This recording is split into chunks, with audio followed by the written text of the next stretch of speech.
And Susan is a very special person to me because she opened my eyes to the sky. Mm-hmm. I am a biologist by nature, and I'm on the spiritual path, but I didn't realize that I wasn't seeing almost anything in the sky that wasn't something that my eyes and biology could answer.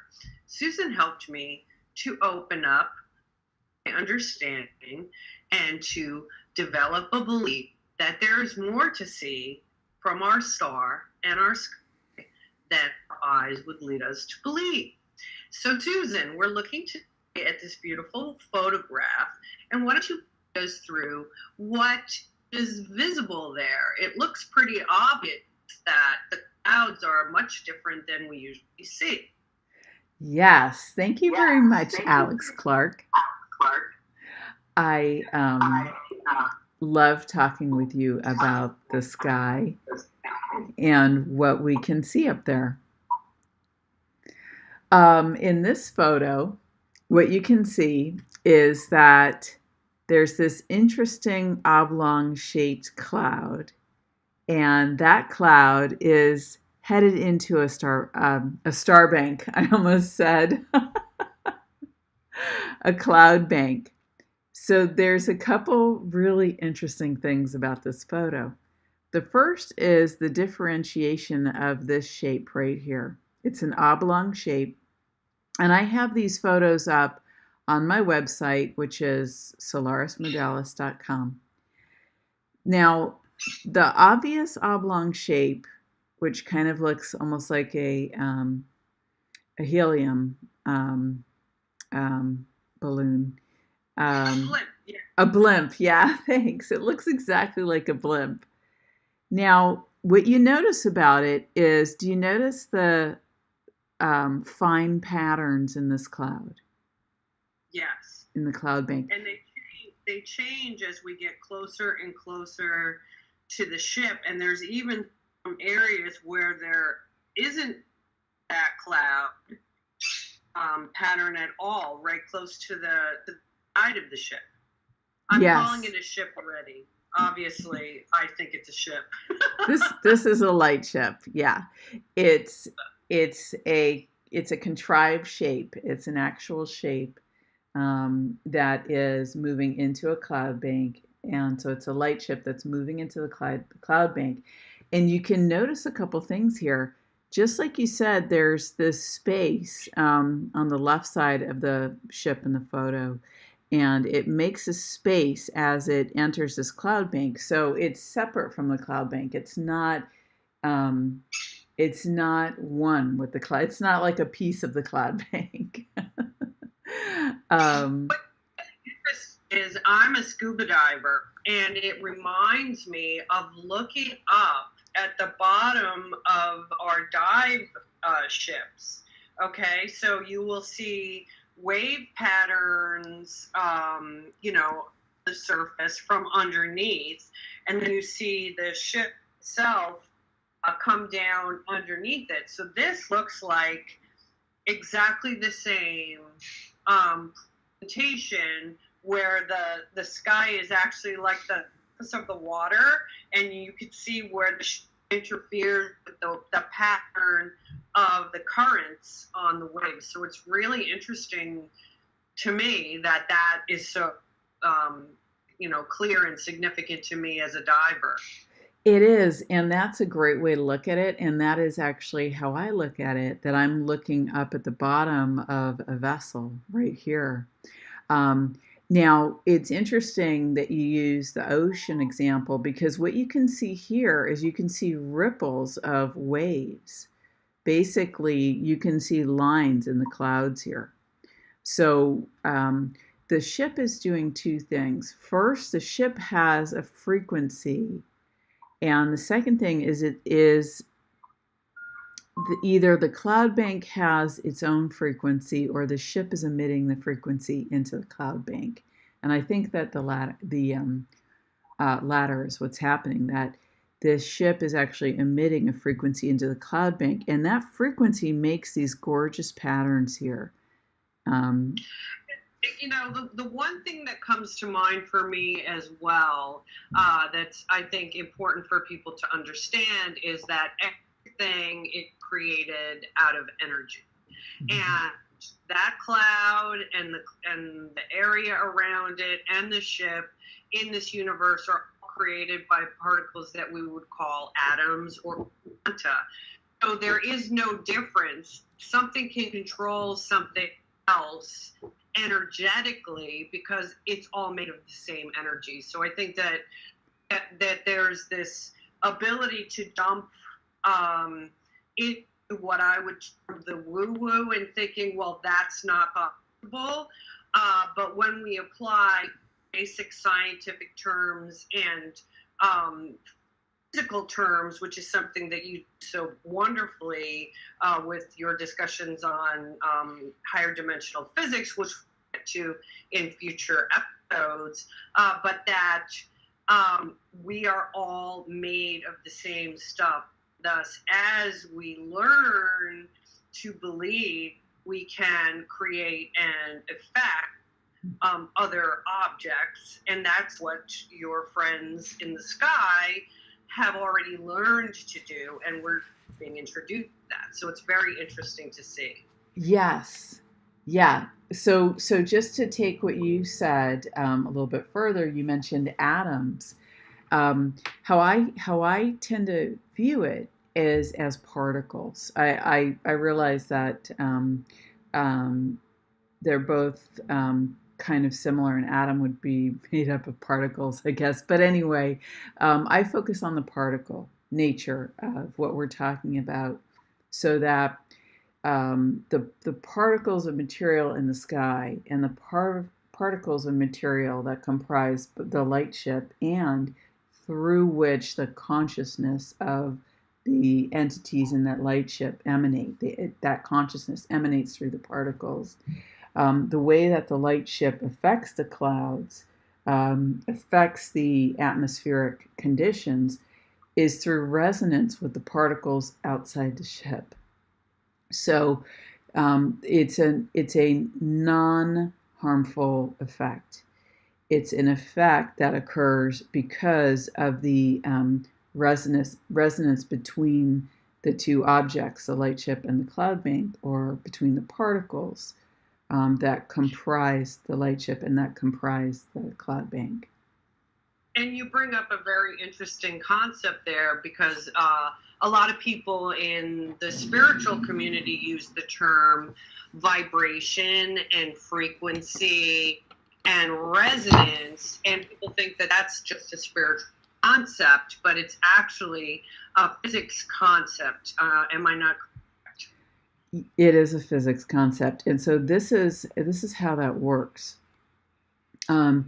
These concepts work when you relate them at the particle level.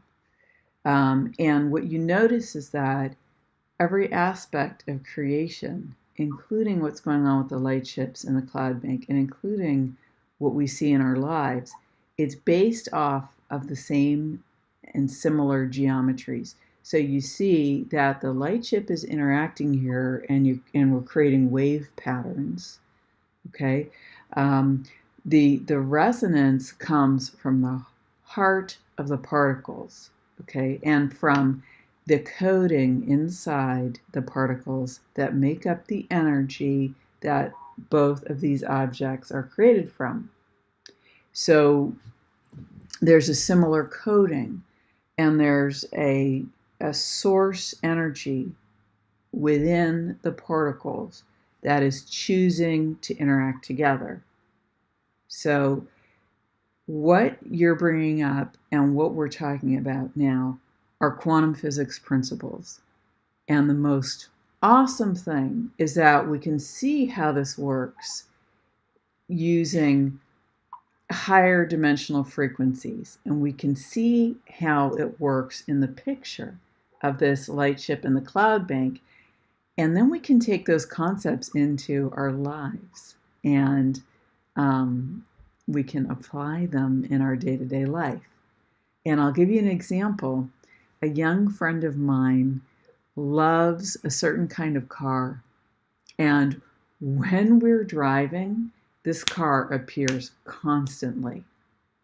Now, you could say that it's a coincidence, or you could say that the particles of matter and the particles of energy are arranging themselves so that what resonates draws closer to each other.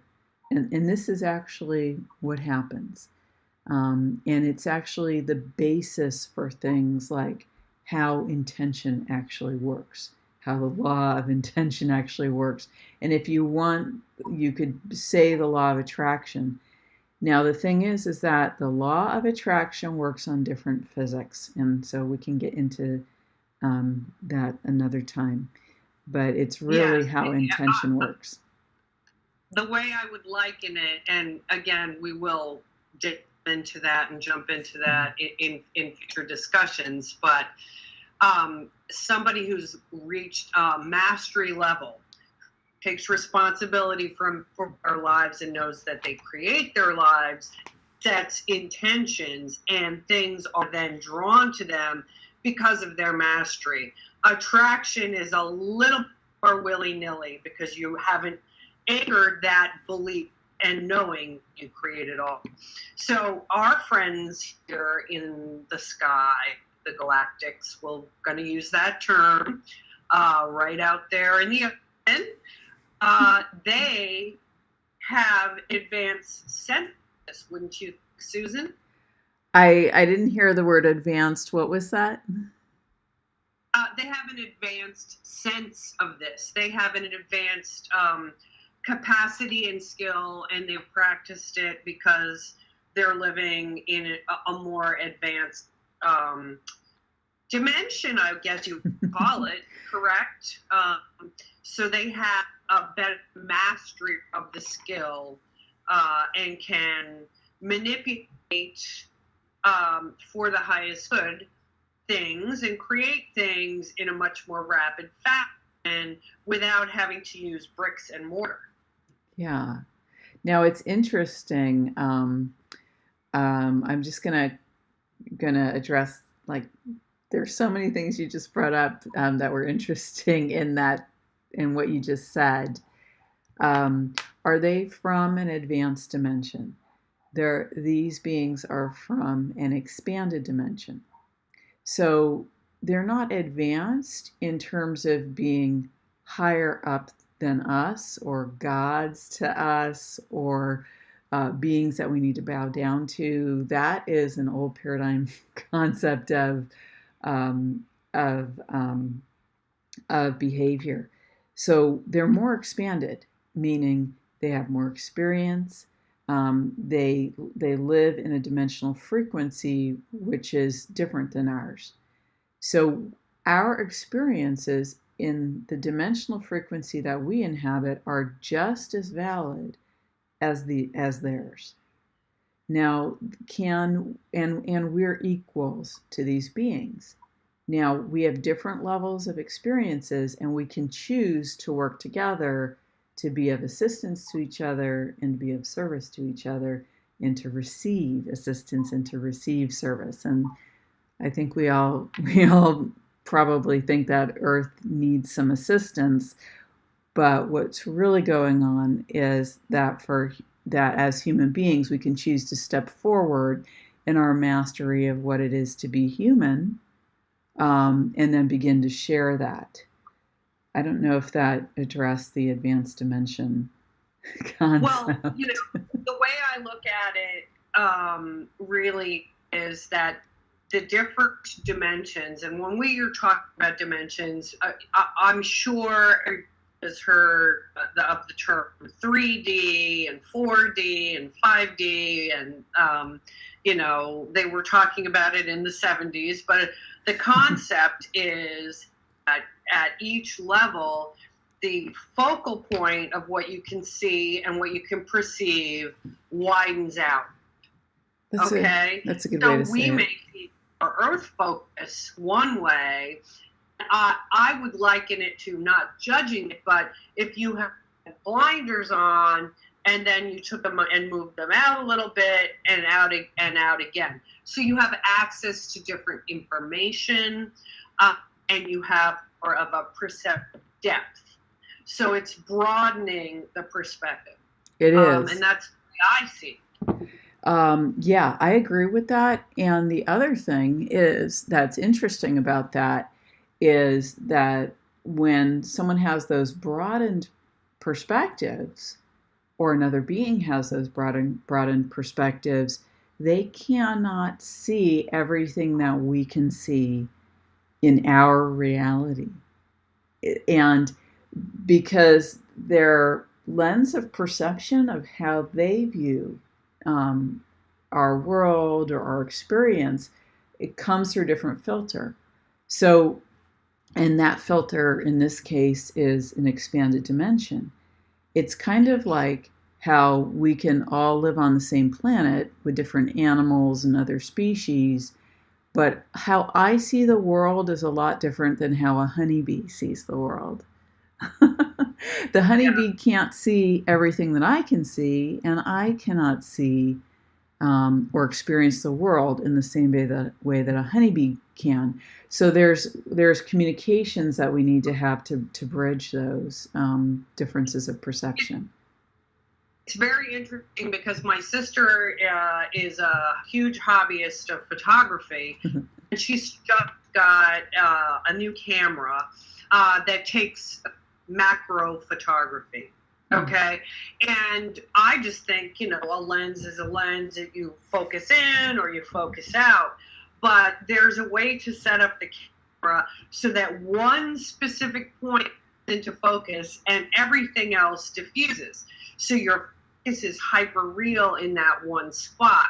So I would liken these dimensions to a lens that you can see. One is the macro as we move up higher and higher and higher. There's more information, but your ability to focus into the micro becomes limited. And as a physical human incarnate in biology, there's a necessity for more of a micro positioning of our perception because we have to keep our body alive. So it's very interesting, and we can get into that in future episodes, the idea of moving up into different dimensions and how the biology works with that, and then when it just becomes a body. So there's so much juicy stuff to discuss as we move forward. There really is. And what you just said about the camera and macro versus micro was a great example of that. And imagine if someone held the macro all the time, they wouldn't necessarily be able to see the micro unless they really focused in on it. And actually the location of a micro point might have to be told to the person with the macro vision. In other words, they wouldn't necessarily be able to find that point without a location ability.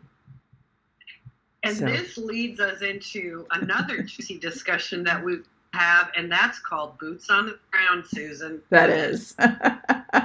Yes, that's exactly where I was going.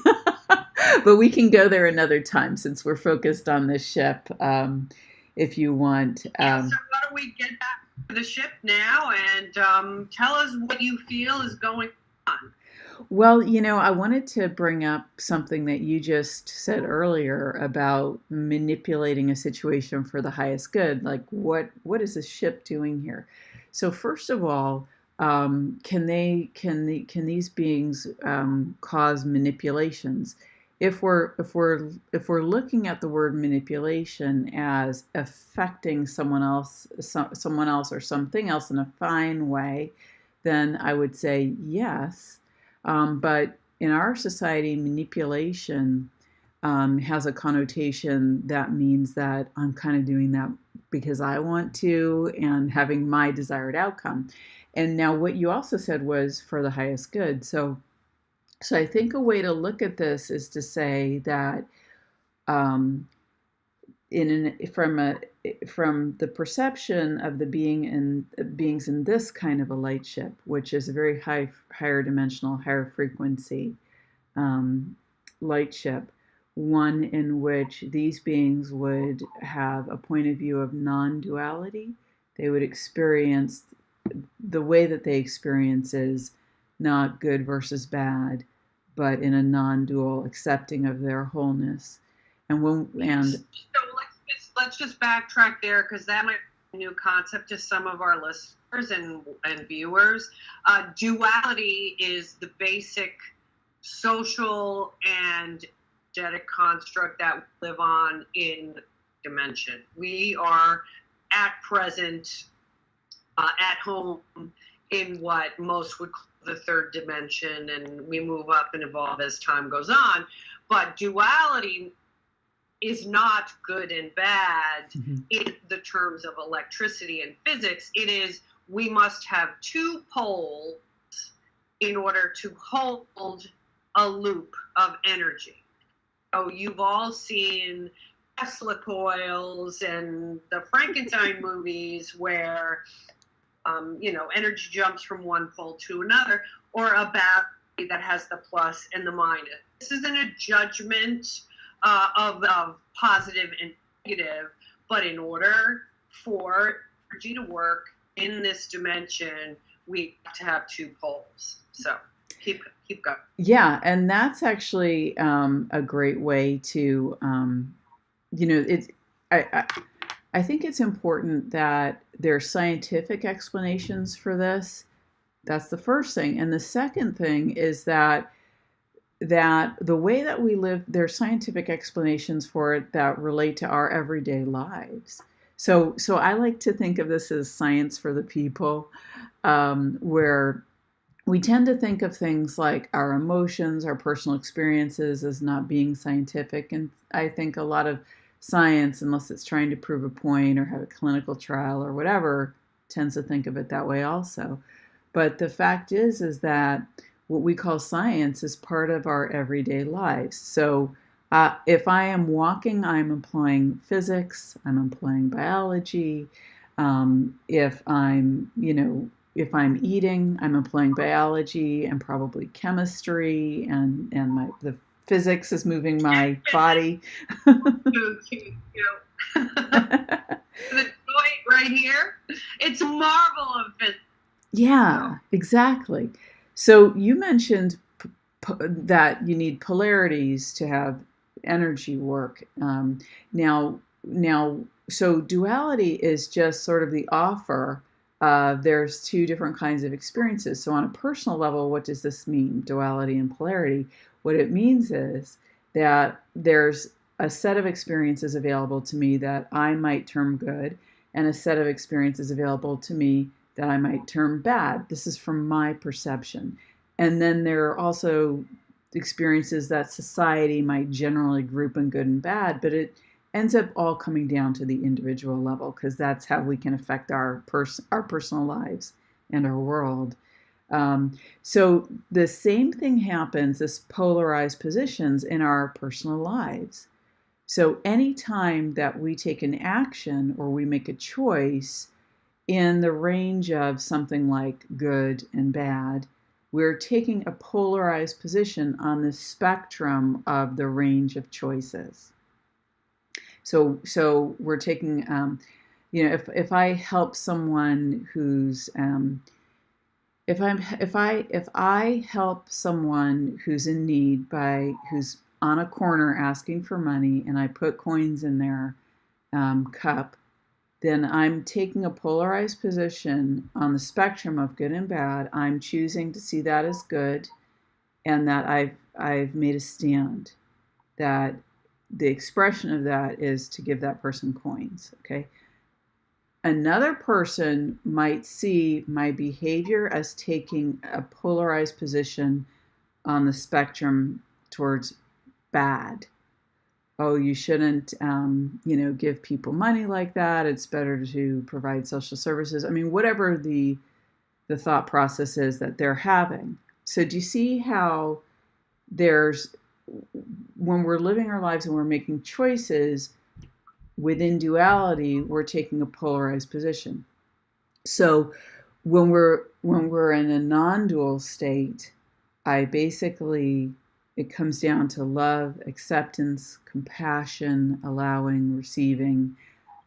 So I look at my behavior, and whether I can see it as good or bad, I love who I am. I love the behavior.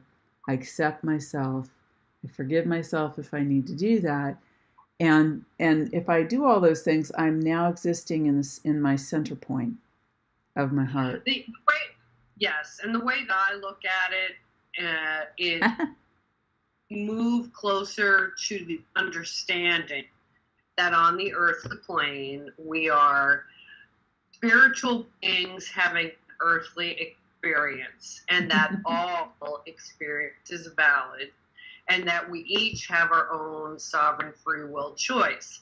And the more we put down the shoulds and coulds about other people's behavior, own that self-responsibility and that point of power, the more ease and grace flows into our lives. And going back to your discussion of that resonance and the car, right? That somebody loved a car, saw more and more of that. When we anchor behavior of allowing and accepting and owning our own mastery, we see more of that around us. Isn't that interesting? We do, yeah. And I became aware of light ships. Now I see them all the time. And when I talk to other people about them, I just did some personal consulting and healing work, energy healing work with someone on Sunday. On Monday, they texted me and said, I saw a light ship for the first time. Now that's because the possibility opened up for them. Their heart resonated with loving. They loved the energy, and then it appeared. Yeah, it's interesting that we're actually looking at this ship because a little backstory about me. My kids always could see ships, and they would see glowing orbs and things moving around. And in fact, even my mother has a story from the late 40s where she saw a glowing cigar-shaped ship in the sky, told her parents about it, and they told her it was crazy. Well, the next day, the Leicester Journal, because she was from England, did countless stories about seeing this absolutely orange/yellow glowing ship moving in a way much different than the airplanes at the time. There weren't even jets. We're talking about just at the end of World War II. So anyway, Susan and I started working together, and I said I had never really seen a ship. So she explained to me that what I thought I was looking for was this metal, or this light-based thing in the sky. And she showed me this picture or a similar one, and I all of a sudden realized that they were utilizing the atmosphere to create what Susan would call a cloaked ship or a cloud ship and light ship. And then very next day, as I had allowed my brain to open up to this understanding and belief, like a filter slid out of place. Like I was changed my glasses, and I went outside to talk to a person who was going to do some work in my yard, and I looked up, and there was what I call a feather ship, which is very similar in shape to this. And I didn't have a camera, but I looked at it and I said, okay, I get it. So I have to thank Susan for giving me the ability to, first of all, have a conversation where, as a sciencey mind person, because my background is in biology, that I could understand how this was working. And it wasn't just spirit or not need proof of everything, but if I can connect that as above, so below, and the biology of things, and add to my belief system, it just expands. So I've then seen some very interesting things in the sky, and it's all because Susan role modeled for me the ability to see and believe and receive. Thank you, Alex. Well, on the flip side of that, let me say that because you are so focused on the biology of the body, and I'm very connected with the energy, which sometimes seems like it's outside the body, although it's really not. But what I've learned to do is to bring this higher frequency experience into the physical body. And something that you have helped me to understand is that, this body's not going away. I'm not leaving this body. There's a lot of, when you get into the whole ships and some of the spiritual aspects around this, in like with the ascension community and that sort of thing, there's sometimes this idea about, I want to get out of here. Come on, ships, let me just jump on and get out of here. And that's not how I experience things. And for me, what I've come to see is the magic and the beauty of being in the body, and how being a higher dimensional being and then bringing the magic of that into the physical form. It's so cool, and it's an amazing experience when you can go from the higher frequency into the body. So you have the ascension of the human form, raising its frequency towards more of a loving frequency, and then the descension of those higher frequency energies into this human form, and then elevating the human form. And you brought up Tesla, when you were talking about electricity and that sort of thing. Well, Tesla's science did not work on polarities. Tesla's science works from the center point. So, anyway. And he was far beyond his time. We'll just put it that. And time is a discussion for another time. It is. And, there aren't very many pictures of, I think his science was probably a bridge from sort of electricity towards, getting energy from a center point concept. But there aren't very many pictures of him. But one of the very famous pictures of him, and I saw it when you were mentioning him, so I think you may have also been referring to it, but you just see the electricity pouring out of some of his devices, just lightning bolts going in all different directions, and he's just sitting there in the chair calmly. Now, that kind of energy emission, or over unity energy emission, doesn't involve using polarized concepts of creating energy. So there's a very real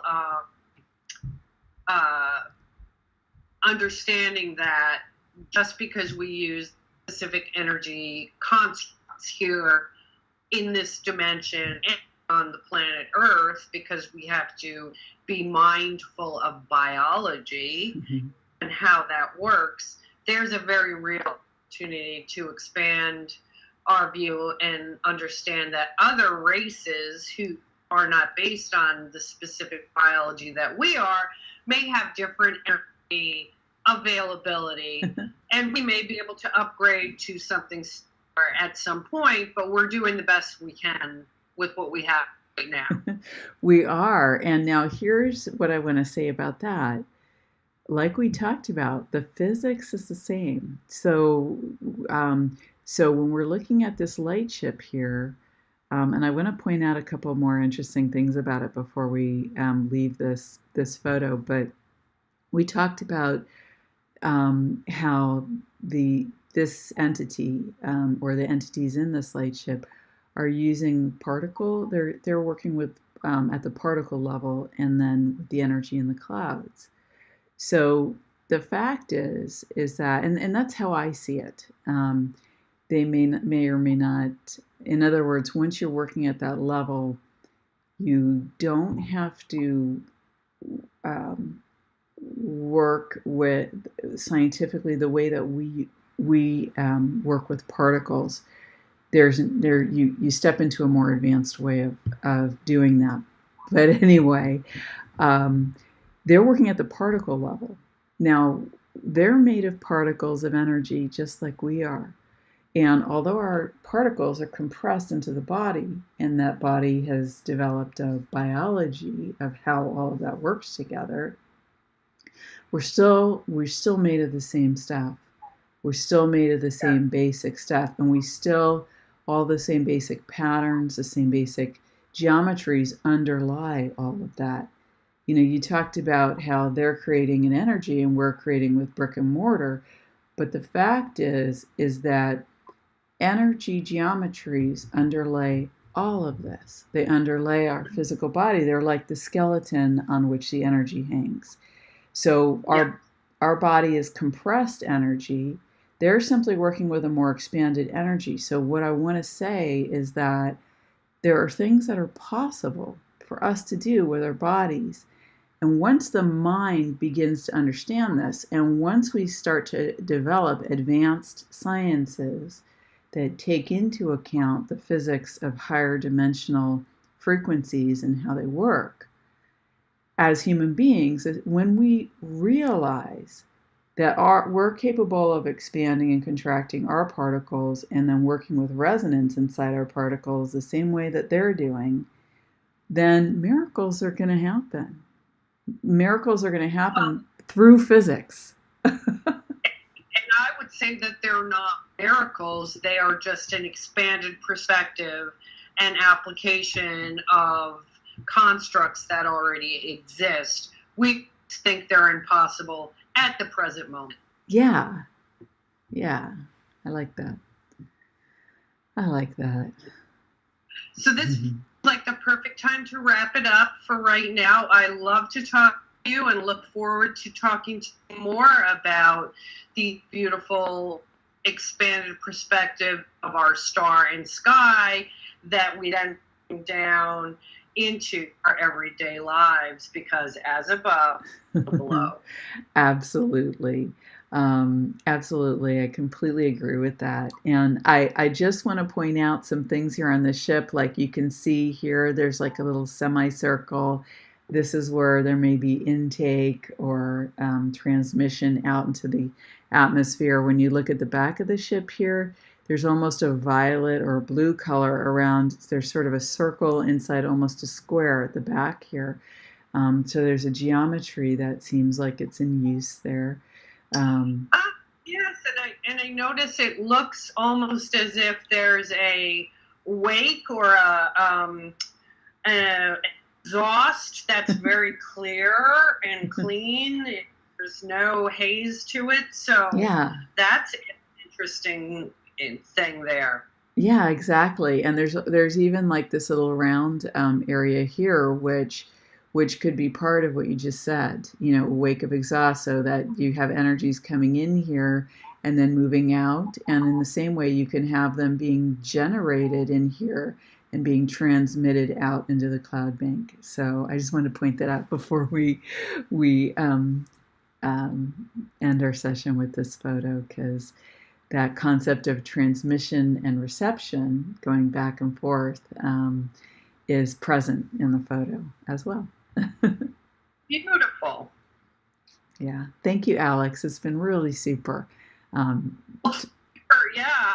Like I said, I really enjoy doing this, and let's do it again soon. Let's do it again soon.